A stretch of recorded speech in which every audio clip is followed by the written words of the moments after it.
આજે તો નારાળીઓમાં દાંતી હાકે રોટાવેટર હાકી નાખ્યું.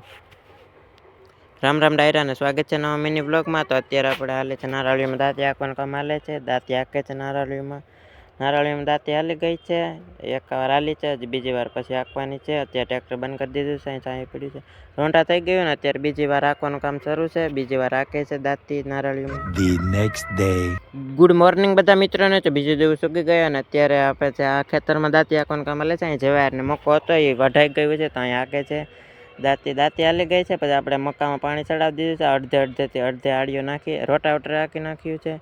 એમાં હાલે નારાળીમાં રોટાવેટર હાંકવાનું કામ હાલે છે. નારાળીમાં દાંતી હાંકી હતી, રોટાવેટર હાંકે છે, એમાં હાલી ગયું. પછી અહીંયા રોટાવેટર હાંક્યું છે, આમાં પાળીઓ નાખી કોરવાણ કરીને જવાયર પાણી વાળવાનું છે, જવાયર વાવવાની છે એટલે પાળીઓ નાખે છે. પાળીઓ નખાઈ ગઈ પછી ચારામાં આપણે દાંતી હાંકવાનું કામ હાલે છે, એટલે પાણી હેરખું હેલું જાય ચારામાં. વેચમાં દાંતી હાંકીએ છીએ અત્યારે.